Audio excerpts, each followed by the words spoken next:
இதிலும் பெரிதானவைகளை காண்பார் அல்லது இதிலும் மேன்மையானவைகளை காண்பார். அதான் நம்ம தியானத்துடைய தலைப்பு. யோவான் 1ஆம் அதிகாரத்திலே நடந்த சம்பவம் நமக்கு தெரியும்.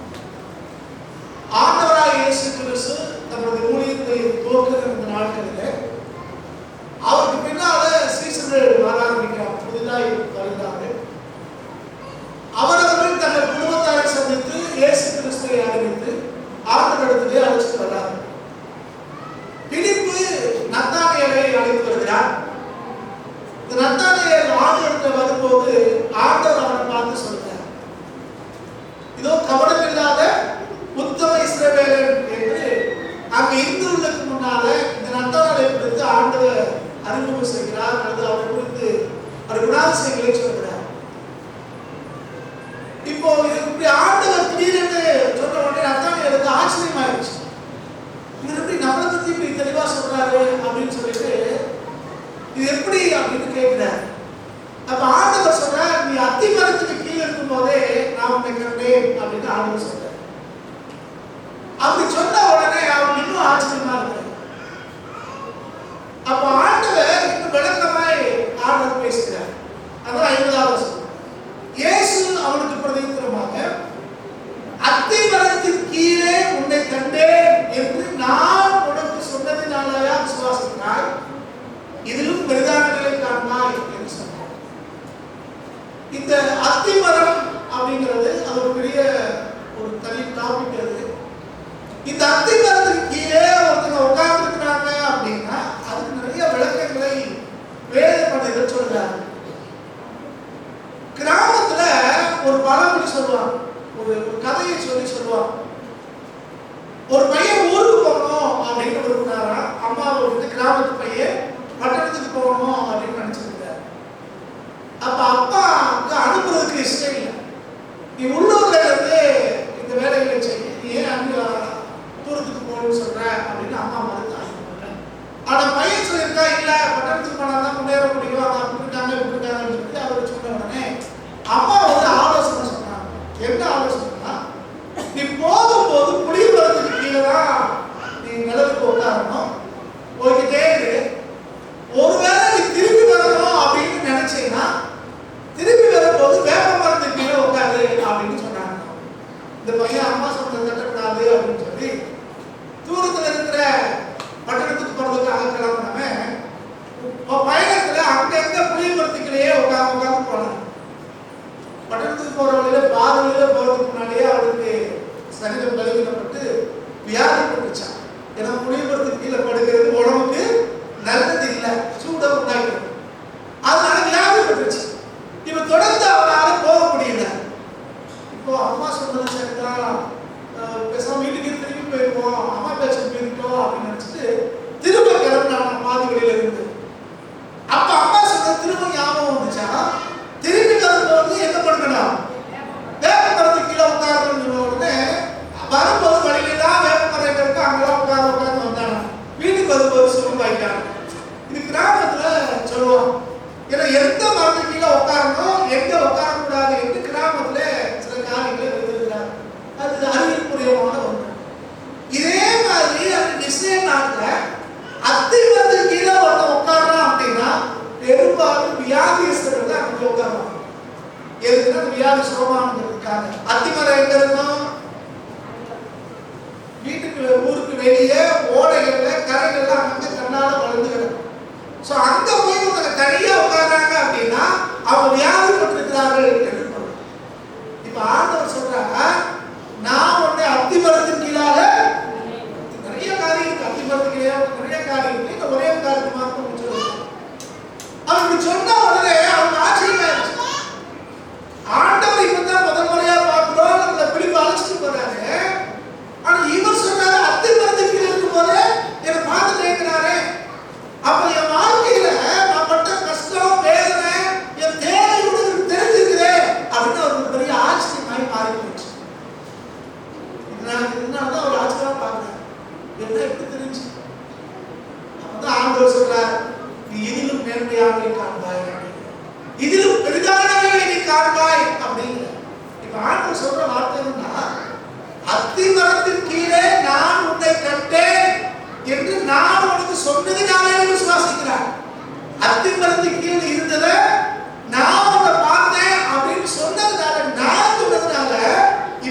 விசுவாசிக்கிறாய்.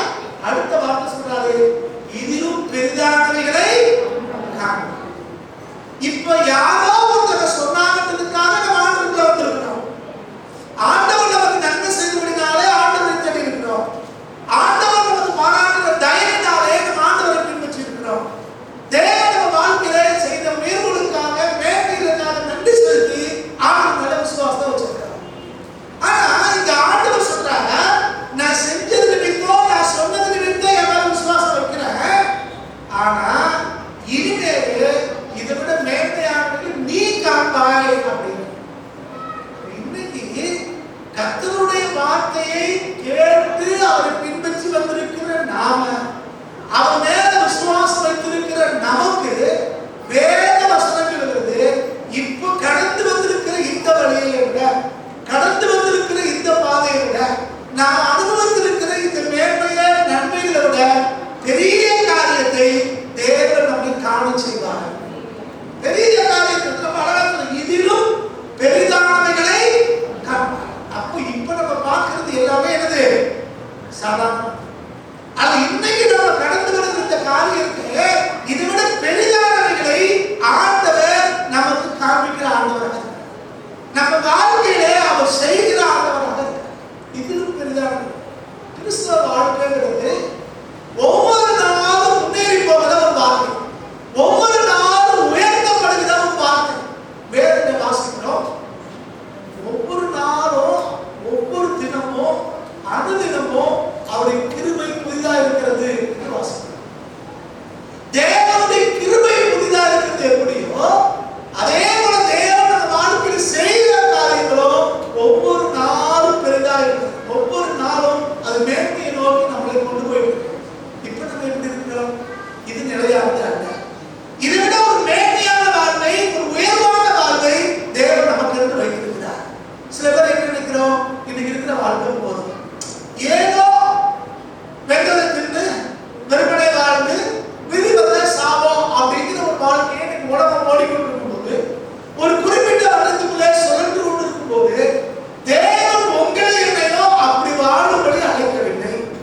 நாம ஒரு சாதாரணமான ஒரு நார்மல் லைஃப் வாழும்படி தேவன் நம்மளை தெரிந்து கொள்ளாம இதிலும் மேன்மையான ஒரு வாழ்க்கையை வாழும்படிக்கு கர்த்தர் உங்களை என்னை அழைத்திருக்கிறார். இப்ப வேதம் சொல்றது என்ன? இதிலும் பெரிதானவைகளை, இதிலும் மேலானவைகளை, மேன்மையானவைகளை நீ காண. அப்ப இன்னைக்கு இருக்கிற வாழ்க்கை நம்முடைய வாழ்க்கை அல்ல. தேவன் இதை விட உயர்வான ஒரு வாழ்க்கையை, ஒரு மேன்மையான ஒரு வாழ்க்கையை தேவன் உங்களுக்கு எனக்கும் ஒரு வாக்கு பண்ணியிருக்கிறார். இன்னைக்கு இருக்கிற வாழ்க்கை சில நேரங்களில் நமக்கு சந்தோஷமா இருக்கலாம், சில காரியம் நமக்கு வேதனையா இருக்கலாம், சில காரியம் நமக்கு கேள்விகளை எழுப்பலாம், சில காரியம் ஏன் இதெல்லாம் சம்பவிக்கும் நினைக்கலாம், சில இடத்துல ஏன் எனக்கு நடக்கலாம்னு நினைக்கலாம். நமக்கு நிறைய கேள்விகள் இருக்கலாம். ஆனா கர்த்தர் சொன்னார், நத்தானியேலுக்கு சொன்ன அதே வார்த்தையை தான் தேவன் இன்னைக்கு நமக்கும் வாக்கு பண்ணி பேசுகிறார். இன்னைக்கு இருக்கிறத இதிலும் பெரிதானவைகளை காண்பாய். தேவன் நம்மளை அழைப்புங்கிறது மேன்மையான காரியத்தை ஒவ்வொரு நாளும் அனுபவிக்கணும். பெரிதான காரியங்களை அனுபவிக்கப்படுதான் நம்ம ஆண்டவர் உங்களையும் என்னையும் தெரிந்து கொண்டிருக்கிறார். இப்போ நம்ம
முடியாம இருந்தா சுடுதண்ணி கலந்து உள்ள ஊற்றிவாங்க. கூட்டம் போகுது, தாக்கு பிடிக்காதது சுடுதண்ணி கலந்துருவாங்க. அடுத்து ரசத்தை கலக்கலாம் இப்படிலாம் மாத்திடுவாங்க. ஆளுக்கு எப்படி தெரியாது சாம்பாரா இருக்கும். ஆனா பேசி பார்க்கும் போது இது சாம்பாரா என்னதுன்னு யோசிக்க வைப்பாங்க. நிறைய எதிர்பாராத கூட்டங்கள் வரும்போது அப்படி நடக்கும். இங்க இதுதான் அவர் சொல்றாரு, எல்லா கல்யாணமும் இப்படிதான் நடக்குது. ஆனா நீங்க கடைசி வரைக்கும் உங்களுக்கு டேஸ்டான ரசம் வச்சிருக்கீங்களே, இது எப்படி அப்படின்னு ஒரு கேள்வி அவர் எழுப்புறார். இதுதான் கிறிஸ்தவ வாழ்க்கைங்கிறது. ஆண்டவரிடத்திலே வரும்போது தேவன் நம்மளை எப்படி ஆசீர்வதித்தாரோ, அங்கீகரித்தாரோ, நம்முடைய தேவையை சந்தித்தாரோ, நம்மளை தூக்கி விட்டாரோ, உயர்த்தினாரோ, மேம்படுத்தினாரோ, அதே விதத்துல கடைசி வரைக்கும் நம்ம நடத்துகிறவர் நம்முடைய ஆண்டவர். கடைசி வரைக்கும் ஏதோ கொஞ்ச நாள் கிறிஸ்துக்குள்ள இருந்தோம், கொஞ்ச நாள் தேவன் நம்மளை ஆசீர்வதிச்சார், அது பிறகு கைவிட்டார் அப்படிங்கிறது எல்லா நாட்களும் தேவன் நம்ம கூட இருந்து அவர் நம்மை நடத்துகிற ஆண்டவர். தேவனுடைய நடத்துதல்ல ஒருபோதும் குறைச்சு இருக்கிறதே இல்லை. கொஞ்சம் பேர் என்ன யோசிக்கிறோம், ஆரம்பத்தில் நல்லா தான் இருந்துச்சியா, ஜபங்கள் எல்லாம் கர்த்தர் கேட்டார், உடனே பதில் கொடுத்தார். ஆனா காலம் போக போக அப்படி இல்லை. எங்க ஊர்ல ஒரு பழமொழி சொல்றாங்க, புது விளக்குமாறு நல்லா பெருக்கும் அப்படின்னு. பெருக்குமாறு வாங்கல, புதுசா வாங்கும் போது இருக்கும்போது நம்ம நல்லா பெருக்குமா, புது விளக்குமாறு என்ன செய்யும், தேய ஆரம்பிச்சோம். அந்த தேய ஆரம்பிச்சிருச்சுன்னா கொஞ்சம் புரிஞ்சு வளர்ந்து பெருக்கணும், நல்லா பெருக்க. இப்படிதான் அநேக வாழ்க்கை இருக்கிறது. ஆனா கிறிஸ்தவங்கிறது அப்படி இல்லை. ஆவிக்குரிய வாழ்க்கைங்கிறது அப்படி இல்லை. தேவன் ஒவ்வொரு நாளும் புதுப்பிக்கிற ஆண்டவர், ஒவ்வொரு நாளும் மேன்மையானதை செய்கிறவர், ஒவ்வொரு நாளும் பெரிதான காரியங்களை செய்கிறவர். இன்றைய விட நாளைய தினத்தை தேவன் உயர்த்துகிற கர்த்தர். இதுதான் தேவன் திட்டம். நம்ம என்ன யோசிக்கிறோம், இன்னைக்கு என்ன நடந்துச்சு, அது நேரத்துக்கு என்ன நடந்துச்சு, இதுதான் நம்ம பார்க்கிறோம். இந்த கடந்த கால காயங்களும் கடந்த கால வேதனைகளும் தான் நம்ம மனசுல ஆழமாய் பதிந்திருக்கிறது. ஆனா சத்திய வேதம் சொல்லுது, இந்த கடந்த கால காயங்களோ, தோல்விகளோ, நஷ்டங்களோ நம்முடைய எதிர்காலத்தை நிர்ணயிப்பது இல்லை, எதிர்காலத்தை தீர்மானிக்கிறது இல்லை. தேவன் ஒவ்வொரு நாளும் பெரிதானவைகளை நம்ம வாழ்க்கையில செய்கிறார். கடைசி வரைக்கும் மேன்மையான வாழ்க்கையை இந்த தேவன் நமக்கு வைக்கிற ஆண்டவராக இருக்கிறார். எத்தனை பேர் வசனம் புரியுது கவனிக்கிறீங்க? அப்ப இதிலும் மேன்மையானவைகளை, மேலானவைகளை நம்ம ஆண்டவர் காணப்படுகிற கர்த்தர். இந்த மேலானவை, இந்த மேன்மையானவை, இந்த உயர்வு, பெரிதானவை அப்படின்னு சொல்லும்போது இது ஆவிக்குரிய காரியங்களையும் குறிக்கும், பூமிக்குரிய ஆசீர்வாதத்தை நம்ம குறிக்கும், சரீர சுகத்தையும் குறிக்கும், பொருளாதார ஆசீர்வாதத்தையும் குறிக்கும். எல்லா ஆங்கிலையும் இது நம்ம வாழ்க்கையில பொருத்தமான ஒரு காரியம். சில பேர் நினைக்கிறோம், ஆவிக்குரிய வாழ்க்கையில சரியா இருந்தா போதுமானதுன்னு நினைக்கிறோம். ஆவிக்குரிய வாழ்க்கையில் நீதினாலும் சரியா இருந்தா மற்ற ஆசீர்வாதத்தை தேவன் நம்ம கூட கொடுக்கிறாங்க. அத்தனை பேரும் சொல்லுது, முதலாவது தேவனுடைய ராஜ்யத்தையும் அவருடைய நீதியின் கடிகள் அப்பொழுது எல்லாம் உங்களுக்கு கூட கொடுக்கப்படும்.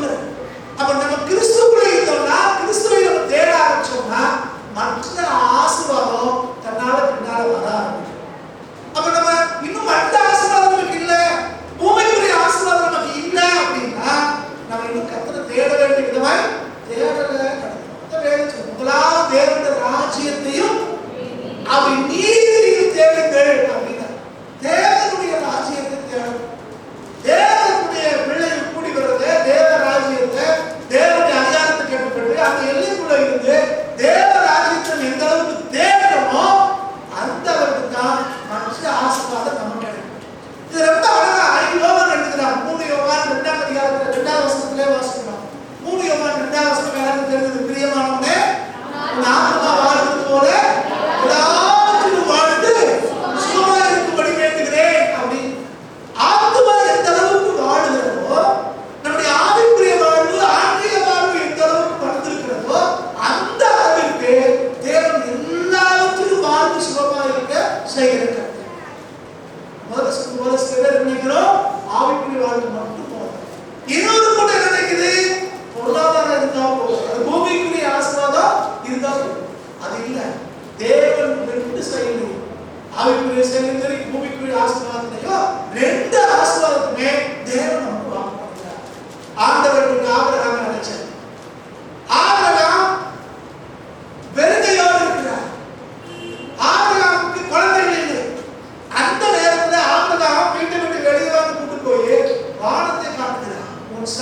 சொல்லி இது வானத்து நட்சத்திரங்களை போல பெருகணும். அவன் கடற்கரை கொண்டு போய் இந்த மணலை போல பெருகணும். ஒன்று வானத்துக்குரிய ஆசீர்வாதம், இது வந்து பூமிக்குரிய ஆசீர்வாதம். ரெண்டு ஆசீர்வாதத்தையும் தேவன் நமக்கு கொடுக்கிறார். வானத்துக்குரிய ஆசீர்வாதம், ஆவிக்குரிய ஆசீர்வாதத்தையும் தேவன் நமக்கு வாக்கு பண்ணுகிறார். இந்த பூமிக்குரிய ஆசீர்வாதத்தையும் தேவன் நமக்கு வாக்கு பண்ணியிருக்கிறார். இந்த ரெண்டுலையுமே ஒவ்வொரு நாளும் வளர்ந்து பெருகணுங்கிறது தேவனுடைய சித்தமும் தேவனுடைய திட்டமும் நம்மை குறித்த தேவனுடைய எதிர்பார்ப்பினால் இருக்கிறது. வளரும் ரெண்டு காரியத்திலுமே வளர வேண்டியதாக நம்ம இருக்கிறோம். ஒரு குழந்தை இருக்கு, அந்த குழந்தை வளராம இருந்தா பெற்றோருக்கு எப்படி இருக்கும்? மனசு கஷ்டமா இருக்கும். பிறந்திருந்து கூட இப்படியே இருக்கே, வளர்ச்சியே இல்லையே அப்படின்னு. ஒவ்வொரு நாளும் வளர வேண்டும் என்பது தேவனுடைய திட்டம். நீங்களும் நானும் சகலத்திலையும் ஒவ்வொரு நாளும் பெரிதானங்களை காணும்படி, மேலானவைகளை காணும்படி கர்த்தர் உங்களை என்னை தெரிந்து கொண்டிருக்கிறார். ஆனா அதே நேரத்துல நம்ம எது மேலானது, எது பெரியது, எது ஆசீர்வாதம் புரிந்து கொள்ள வேண்டும். இன்னைக்கு உலகத்துல கிறிஸ்துவ வட்டாரங்கள்ல கூட ஆசீர்வாதம்னா வெறும் பொருளாதார ஆசீர்வாதம் தான் நினைக்கிறாங்க. பணம் இருந்தா அது ஆசீர்வாதம் நினைக்கிறாங்க. சொத்து சுகம் இருந்தா ஆசீர்வாதம் நினைக்கிறாங்க. ஆனா வேதம் நமக்கு பொருளாதாரத்தை வாக்கு பண்ணிருக்கிறது, சொத்து சுகத்தை வாக்கு பண்ணிருக்கிறது. ஆனா அது மட்டும் ஆசீர்வாதம் இல்லை. அது ஆசீர்வாதம் ஒரு பகுதி, அவ்வளவுதான். ஆசீர்வாதத்திலே ஒரு சின்ன பங்கு தான் இந்த பொருளாதாரம், இந்த பணம் எல்லாம். அது நமக்கு பிரதானமானது அல்ல. வேதத்துல வாசிக்கும் போது நிறைய ஆசீர்வாதத்தை தேவன் வாக்கு பண்ணுகிறார். ஐஸ்வர்யம் அப்படிங்கிற வார்த்தை கூட அது வெறும் பணத்தை குறிக்கிற வார்த்தை அல்ல. தேவன் அநேக ஆசீர்வாதங்களை குறித்து, ஐஸ்வர்யத்தை குறித்து வேதத்திலே பேசுகிறார். அப்ப நம்ம பேலன்ஸ் பண்ண தெரியும். தேவன் எதை பற்றி பேசுகிறார், என்ன சொல்றார். இப்போ உதாரணத்துக்காக இந்த எது சிறந்தது, எது மேன்மையானது, எது பெரிதானது அப்படின்னா வெறுமனே உலகம் பார்க்கிற பார்வையிலே நீங்க நானும் பார்க்க கூடாது. உதாரணத்துக்கு வாசிங்களேன், 1 யோவான் 2ஆம் அதிகாரம் 15 to 17 வசனங்கள் வரை. 1 யோவான் 2ஆம் அதிகாரம். உலகத்தில் உள்ளவைகளும் அன்பு கூறாதீர்கள். ஒருவன் உலகத்தில் அன்பு கூர்ந்தால் அவனிடத்தில் பிதாவின் அன்பு இல்லை. பாருங்க, இந்த உலகத்துல நம்மள பெரிதானவனை காணும்படி, இந்த உலகத்துல மிகுந்த ஆசீர்வாதத்தை நமக்கு தரும்படி தரும்படி தேவன் சித்தம் கொண்டிருக்கிறார். தேவன் நம்மளை ஆசீர்வதிக்கிறார், நம்மளை உயர்த்துகிறார். எங்க? இந்த உலகத்துல. பரலோகத்துல போய் உயர்த்தப்பட வேண்டியது. பரலோகத்துல எல்லாரும் சமமாத்தான் போறோம். ஆனா இந்த பூமியில எல்லாரும் கண்டதுக்கு முன்னால கர்த்தர் உங்களை என்னை உயர்த்த விரும்புகிறார். 91ஆம் சங்கீதத்துல நம்ம வாசிக்கிறோம், என் நாமத்தை அவன் அறிந்திருக்கிறபடினாலே அவனை உயர்ந்த இடத்துல வைப்பேங்கிறார். இயேசுவின் பேரை தெரிந்திருந்தாலே கர்த்தர் நம்மளை உயர்ந்த இடத்துல வைப்பாராம். சோ அப்படி உயர்வான வாழ்வை இந்த உலகத்துல தேவன் வாக்கு பண்ணியிருக்கிறார். ஆனா அதே நேரத்தில் ஆண்டவர் சொல்றாரு, உலகத்திலும் அது உள்ளவைகளிலும் அன்பு கூறாதீர்கள். ஒருத்தன் உலகத்துல அன்பு கூர்ந்தான்னா அவரிடத்துல பிதாவுடைய அன்பு இல்லை. அப்ப உலகத்துல தேவன் நம்மளை ஆசீர்வதித்து உயர்த்த விரும்புகிறார். ஆனா அந்த உலகத்துக்கு உரிமைகள் என்று சில காரியம் இருக்குது, அதுல போய் அன்பு செலுத்திட்டு இருக்காங்க. அன்பு செலுத்த வேண்டியது தேவனிடத்திலேயும், குடும்பத்தாரத்துல, உலகத்தில, விசுவாசம் இடத்துல, மனுஷனிடத்துல அன்பு செலுத்த வேண்டுமே ஒழிய உலக காரியங்கள்ல அன்பு செலுத்த தேவையில்லை. இதே வசனத்துல அவர் சொல்றாரு, இது வெறுமனே அன்புங்கிற வார்த்தைக்கு விளக்கமா சொல்றாரு, இச்சைங்கிறார். ஏனெனில் மாம்சத்தின் இச்சையும் கண்களின் இச்சையும் ஜீவனத்தின் பெருமையுமாகிய உலகத்தில் உள்ளவைகள் எல்லாம் பிதாவினால் உண்டானவைகள் அல்ல, அவைகள் உலகத்தினால் உண்டானவைகள். ரொம்ப தெளிவா சொல்றாரு. இது எல்லாம் எங்க இருந்து உண்டாச்சா? உலகத்துல இருந்து உண்டாயிருக்கு. என்னது? மாம்சத்தின் இச்சை, கண்களின் இச்சை, ஜீவனத்தின் பெருமை. இது மூணு தான் இன்னைக்கு 7ஆம் ஆண்டுகளே நடந்துச்சு. ஆண்டவர் இங்க தெளிவா பேசுறார். இது மூணுலையும் நீ கவனமா இருக்கு. இது உலகத்துக்குரியவைகள், உலகத்தினாலே உண்டானவைகள். முதல் காரியம் மாம்சத்தின் இச்சைங்கிறார். இந்த சரீரத்திலே நம்ம சரீர மாம்சம் இருக்குது, இதுக்கு ஒரு இச்சை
மாம்சத்தின் இச்சை அப்படின்னு பைபிள்ல வாசிக்கிறோம்.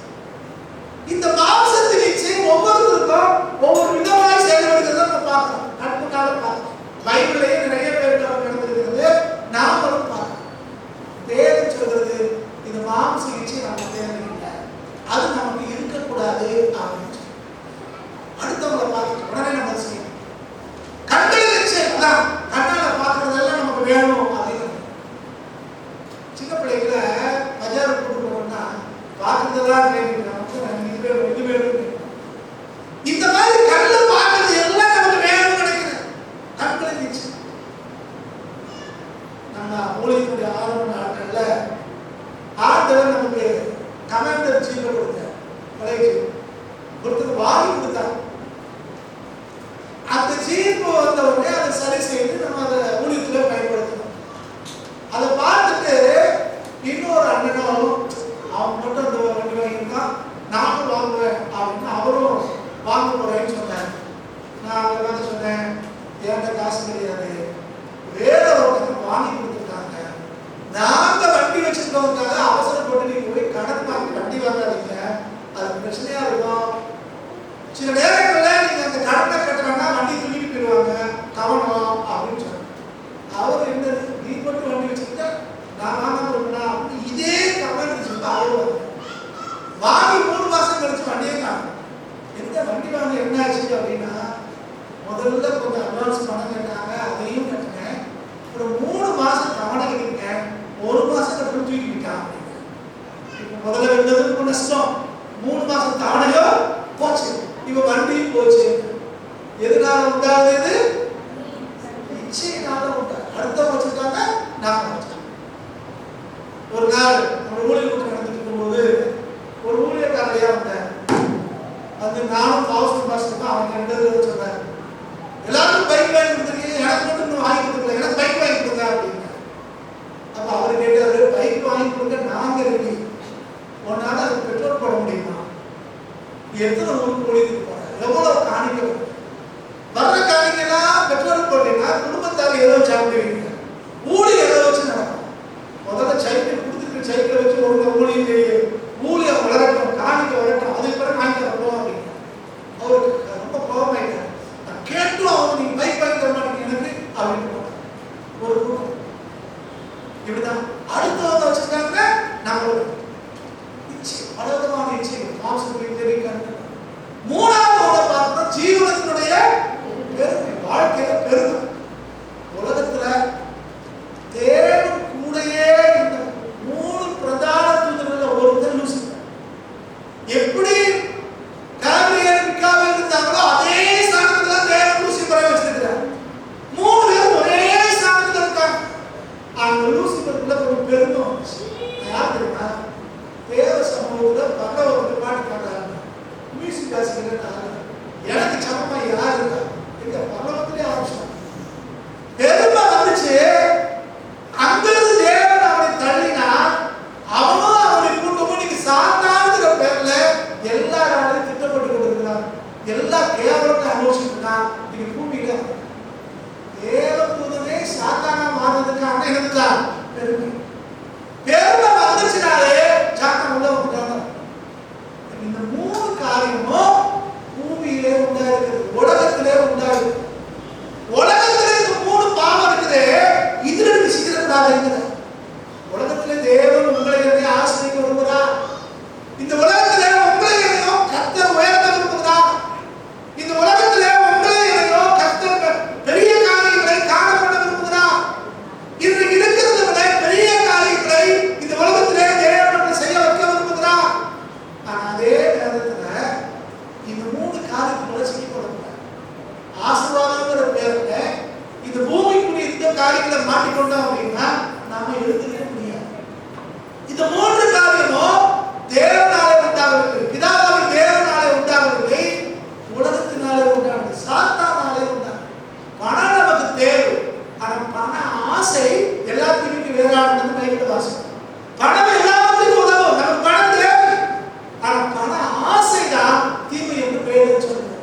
அப்ப இந்த உலகத்துல நீங்களும் நானும் தடந்து நடக்கிறது தேவ விருப்பம். எல்லா ஆசீர்வாதத்தையும் சொந்தரிக்கிறது தேவ விருப்பம்.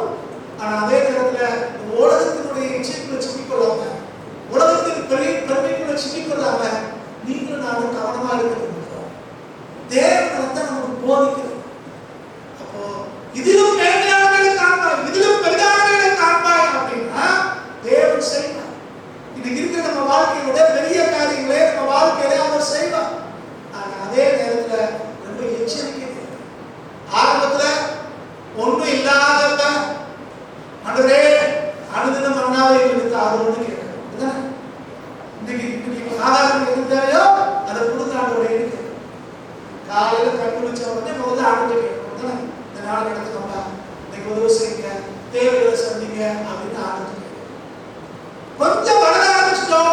தேவன் நம்மளை ஆசீர்வதிக்க ஆரம்பிச்சிட்டாரு.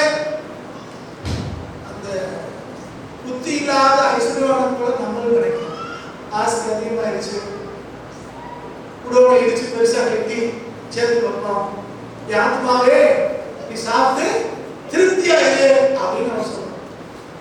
அந்த ஐஸ்வர்யவானம் போல தான் நீங்களும் வேற இடத்துல பார்த்துருக்கோம். அவைக்குரிய பிள்ளைகள் சொல்றோம்.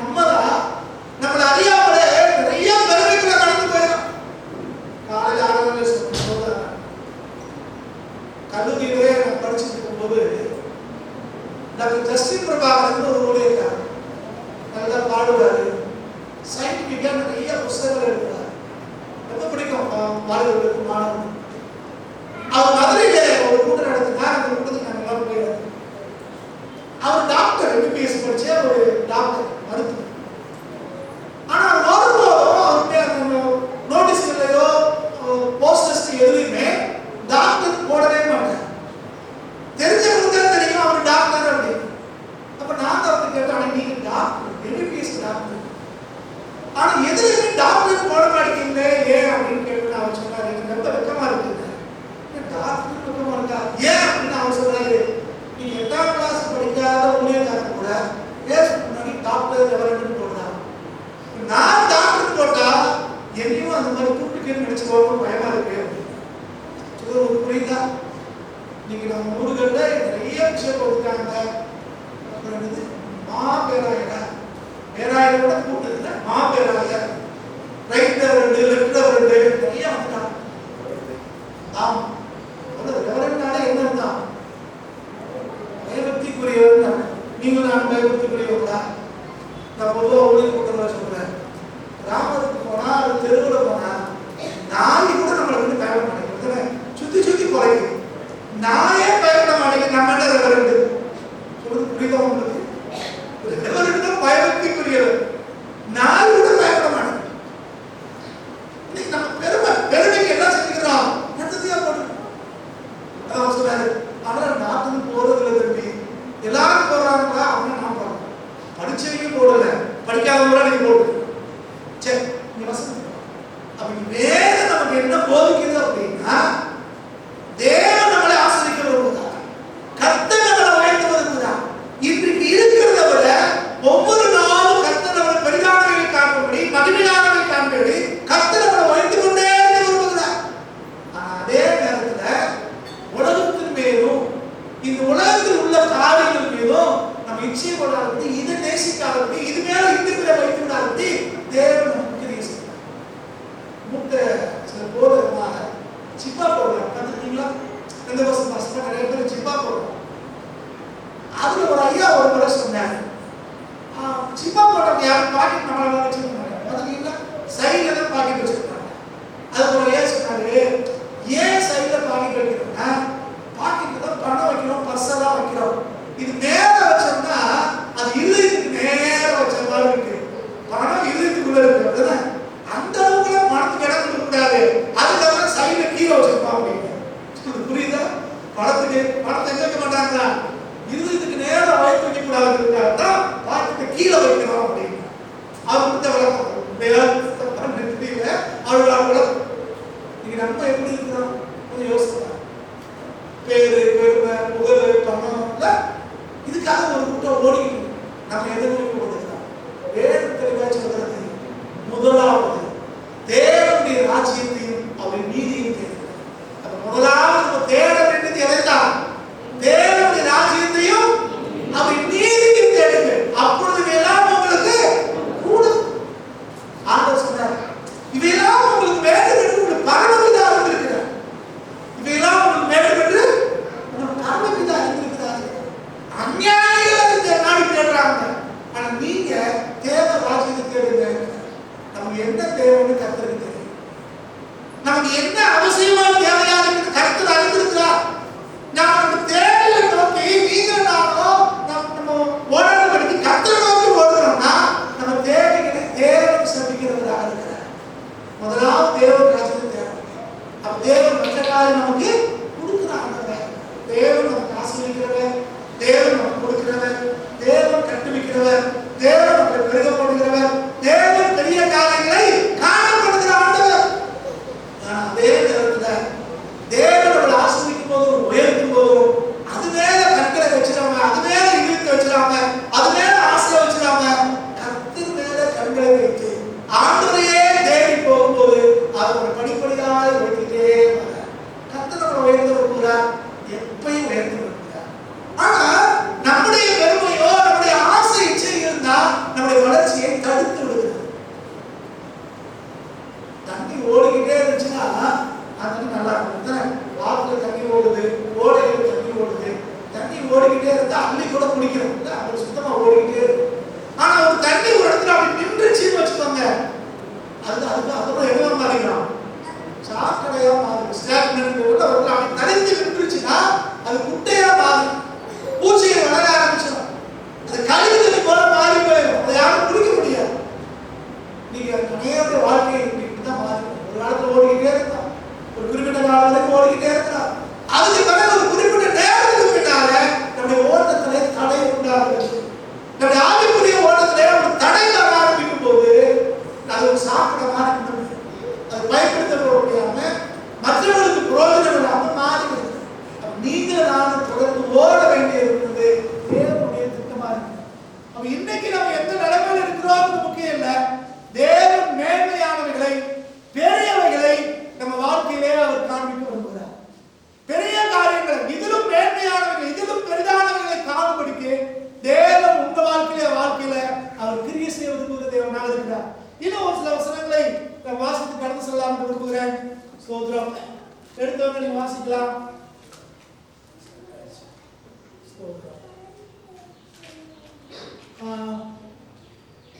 பிரசங்கியின் புஸ்தகம் 1ஆம் அதிகாரம் 14வது வசனத்தை வாசிங்க. பிரசங்கி 1ஆம் அதிகாரம் 14வது வசனம். சூரியன் கீழே செயல்படுகிற காரியங்களை எல்லாம் கவனித்து பார்த்தேன், இதோ எல்லாம் மாயையும் மனதுக்கு சஞ்சலமாய் இருக்கிறது. இதுக்கு பெரிதானவைகளை காண்பாய் அப்படின்னு சொல்லும்போது, இதிலும் பெரிதானவைகளை காண்பாய் அப்படின்னு சொல்லும்போது, இப்ப இருக்கிறத விட பல மடங்கு தேவன் நம்மளை ஆசீர்வதிக்க போறார். இப்ப காண்கிறத விட வித்தியாசமாய் மேன்மையாய் சில காரியங்களை நம்ம வாழ்க்கையில செய்ய போறார். இது அடிப்படை. ஆனா அதே நேரத்துல நூதனமான காரியம் எதுவுமே இல்லை. தேவன் உங்களை என்னைய ஆசீர்வதிக்கிறாருன்னா வேத வசனத்தின்படி தேவன் நம்மளை ஆசீர்வதிக்கிறவர். வேதம் அங்கீகரித்திருக்கிறபடி ஆவியானவரை பிரியப்படுத்துகிறபடி தேவன் நம்மளை ஆசீர்வதித்து வைத்துவார். இன்னைக்கு கொஞ்ச பேர் ஆசீர்வாதங்கிற பேர்ல நாகரிகமாய் வாழ்கிறேங்கிற பேர்ல உலகத்தோடு ஒத்து வாழ்கிற ஒரு நிலையை நம்ம பார்க்கிறோம். நம்ம ஊர்களில் பார்த்தோம்னா இப்ப பஸ் ஸ்டாண்டு பக்கம் ரயில்வே ஸ்டேஷன் அங்கெல்லாம் நீங்க பாத்தீங்கன்னா சில பேர் சாப்பாட்டுக்கு வழி இல்லாம இருப்பாங்க, ரோட்டுல படுத்து கிடப்பாங்க. சில பேர் ஏதோ மனநிலை பாதிக்கப்பட்டு அல்லது வியாதிப்பட்டு அடுத்தவங்க இடத்துல ஏதாவது கிடைக்குமான்னு எதிர்பார்த்து படுத்திருப்பாங்க. அப்படிப்பட்டவங்களுடைய வஸ்திரங்களை ட்ரெஸ்ஸை நம்ம பார்த்தோம்னா கிழிஞ்ச வஸ்திரமா இருக்கும். இப்போ கிறிஸ்துமஸ் அப்பெல்லாம் பார்க்கும்போது நம்மலாம் போய் அவங்களுக்கு ட்ரெஸ்களை வாங்கி கொடுப்போம். நிறைய பேர் இப்படி செய்ய பார்க்குறேன். ஆனால் இன்னைக்கு நீங்க நகரங்களில் பார்த்தீங்கன்னா ஆசீர்வாதங்கிற பேர்ல உயர்வுங்கிற பேர்ல இந்த தெருவில் படுத்திருக்கிற பிச்சைக்காரங்க போற ட்ரெஸ் தான் நிறைய பேர் போட்டுருப்பாங்க. அதானே பேண்ட்ல முழங்கால கிழிச்சு விட்டுருக்காங்க, காலை கிழிச்சு விட்டு கையை கிழிச்சு விட்டு அங்கெல்லாம் கிழிச்சு விட்டு அது நீங்க அதுக்கு அந்த ட்ரெஸ் என்னன்னா மாடர்ன் ட்ரெஸ். இப்போ உள்ள ட்ரெண்ட் இது அப்படின்னு பிச்சைக்காரங்க போடுறதுக்கு எங்க வந்திருக்கு, படிச்சவங்க மத்தியில பணக்காரங்க மத்தியில அது ஆசீர்வாதம் நினைக்கிறாங்க. ஆனா வேதத்தின்படி சட்டம் கிழிஞ்சிருக்குன்னா வஸ்திரம் குறையுதுன்னா லேகியோன் வந்திருக்கான்னு பேய் பிடிச்சவங்களுக்கு தான் சட்டம் என்ன செய்யும், குறையும், அளவு குறையும். வஸ்திரத்தினுடைய அளவு குறையுதுன்னா அங்க லேகியோன் பிசாசு வந்திருக்கான்னு அர்த்தம். நீங்க நம்ம எப்படி இருக்கோம் கொஞ்சம் ஆராய்ச்சி பார்க்கலாம். சில பேர் ஐயா மாமா நல்லா வச்சுக்கிடுவோம், ஆனா பிள்ளைகளை அவங்க இஷ்டப்படி விடுவோம், கண்டிக்கிறது இல்லை. கேட்டா அவங்க கூட படிக்கிறவங்களும் அப்படித்தான் இருக்காங்க, அவங்க ஃப்ரெண்ட்ஸ் எல்லாம் இருக்காங்க, அதனால அவங்க அவங்கள மாதிரி பிள்ளை இருக்க விரும்புதுன்னு சொல்லிட்டு அவங்க விரும்புறதை எல்லாம் செய்யணும். தேவையில்லாததான் நம்ம செய்யணும். தேவையில்லாத நிறைய பேர் பேசுறோம் பார்க்கிறோம். எங்க பிள்ளைகள் கேட்கல, ஏன் கேட்கல, அவங்கள போல இருக்க விரும்புறாங்க, இவங்கள போல இருக்க விரும்புறாங்க, எதையாவது சொல்றாங்க. ஆனா வேதம் தெளிவாய் போதிக்கிறது இதெல்லாம் மாறி, இதெல்லாம் ஒண்ணுமே இல்லை, நூதனமானதுன்னு சொல்லி புதுமையானதுன்னு சொல்லி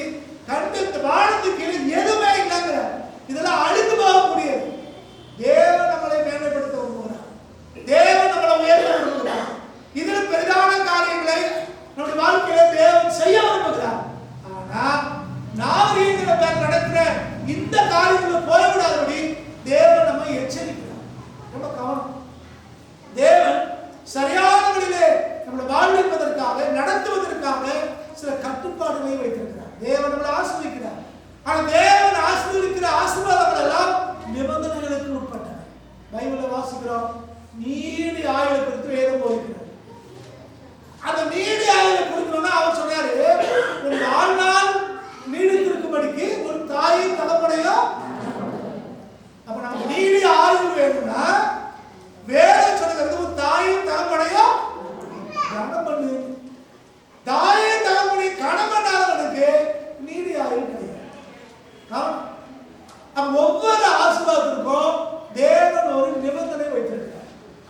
இந்த அரசியல்ல சொல்லுவாங்க நிபந்தனை இல்லாத ஆதரவு அப்படின்னு. நிபந்தனை இல்லாத ஆதரவு எங்க பிரஸுக்கு முன்னால ரிப்போர்ட்டர்ஸ்க்கு முன்னால சொல்லுவான் பப்ளிக்ல, நான் நிபந்தனை இல்லாத ஆதரவு தாரேன்னு. ஆனா முதல்ல நைட்டுக்குள்ள என்ன வச்சிருப்பா, நீ எனக்கு என்ன கொடுப்பேன், எதை செய்வேன், எல்லாம் பேசி முடிச்சுட்டு மரத்தை பேசிட்டு வெளியே வந்து நிபந்தனை இல்லாத ஆதரவு தான். ஆனா வேதம் அப்படி சொல்லல, வெளிப்படையாகவே சொல்கிறது, நீங்க ஆசீர்வதிக்கப்படணும்னா, நீங்க நன்மையை சுதந்திரிக்கணும்னா, நீங்க மேன்மையானவர்களை காணணும் அப்படின்னா நீங்க உங்க வாழ்க்கையில இதுக்கு கீழ்ப்படியணும் வேதம் சொல்லுங்க.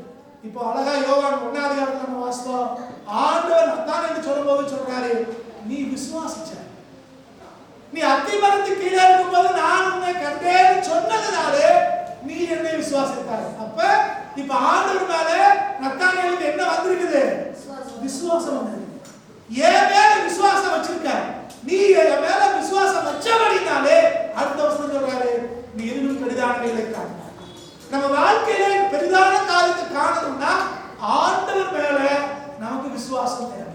உலகத்து மேல இல்ல, உலகத்தார் மேல இல்ல, சொந்த பந்தங்கள் மேல இல்ல, அரசாங்கத்து மேல இல்ல, அதிகாரிகள் மேல இல்ல, கர்த்தர் மேலே நம்முடைய விசுவாசத்தை வைக்கும் போது தேவன் பெரிய காரியங்களை நம்ம வாழ்க்கையில செய்கிற ஆண்டவரா இருக்கிறார்.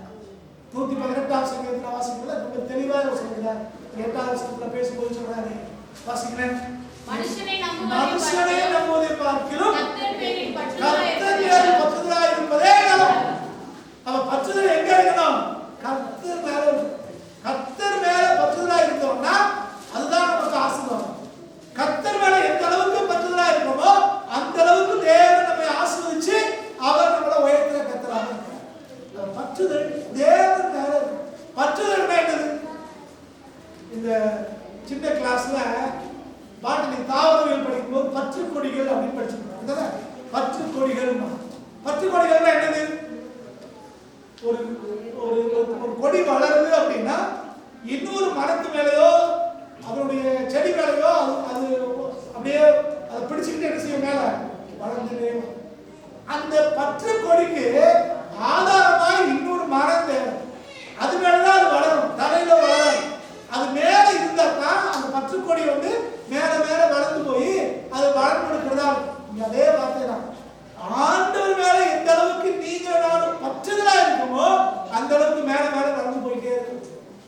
மேல மேல நீங்க வளரணும்னா, பெரிதான காரியங்களை காணணும்னா கர்த்தர் மேலே நமக்கு பற்றுதல் முக்கியம். ஆண்டவர் மேல பற்றுதலா இல்லாம வெறும் ஆசீர்வாதத்துக்கு வெறும் உயர்வுக்கு மாத்திரம் ஆண்டவரை பிடிச்சிட்டு மற்ற காரியங்களை வரும்போது உலகப்பரமாக வாழ்ந்து கொண்டிருப்போம்னா இது ஆசீர்வாதமா இருக்காது, இது உயர்வாக இருக்காது, மாறாக உலக பிரகாரமான காரியமாக அது மாறி போய்விடும். அவை மிக கவனமாய் மிக எச்சரிக்கையாய் இந்த காரியங்களை நீங்கள் நாம செய்ய வேண்டியதாக இருக்கிறோம். இது ஒரு வசனத்தை வார்த்தை நிறைய செய்யலாம், மீதியை நம்ம அடுத்த வாரம் நம்ம தியானிக்கலாம். 1 பேதுரு 1ஆம் அதிகாரம் 3லிருந்து 5 வரைக்கும் வாசிங்க. இதிலும் பெரிதானவைகளை காண்பார். எப்ப 1 பேதுரு 1ஆம் அதிகாரம் 3லிருந்து 5 வரைக்கும். இயேசு கிறிஸ்துவின் பிதாவாகிய தேவனுக்கு ஸ்தோத்திரம் உண்டாவதாக. அவர் இயேசு கிறிஸ்து மரித்தோரிலிருந்து எழுந்ததினாலே அழியாததும் மாசற்றதும் வாடாததுமாகிய சுதந்திரத்திற்கு ஏதுவாக ஜீவனுள்ள நம்பிக்கை உண்டாகும்படி தமது மிகுந்த இரக்கத்தின்படியே நம்மை மறுபடியும் ஜெனிப்பித்தார். கடைசி காலத்திலே வெளிப்பட ஆயத்தமாகப்பட்டிருக்கிற ரட்சிப்புக்கு ஏதுவாக விசுவாசத்தை கொண்டு தேவனுடைய பல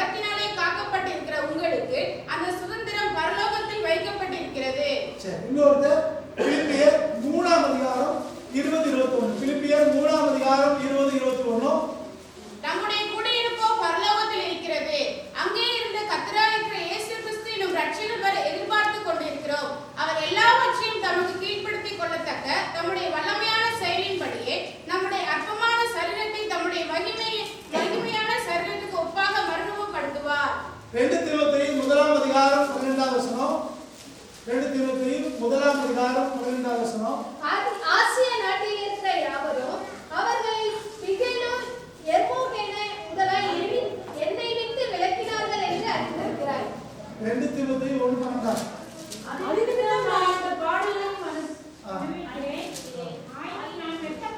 நான் வெட்கப்படுவதில்லை, ஏனென்றால் நான் விசுவாசித்திருக்கிறவர் இன்னார் என்று அறிவேன்.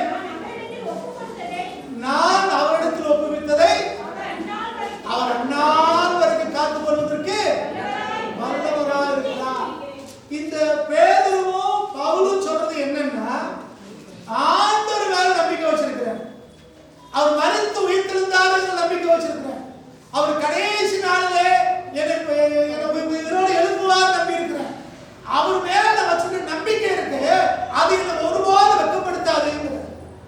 இன்னைக்கு இருக்கிறத விட மேன்மையானவர்கள் நம்ம காணணும்னா, இன்னைக்கு இருக்கிறத விட பெரிய காரியங்களை நம்ம பார்க்கணும் அப்படின்னா, நம்ம அடிப்படை நம்பிக்கையும் விசுவாசமும் கர்த்தர் மேல இருக்கு.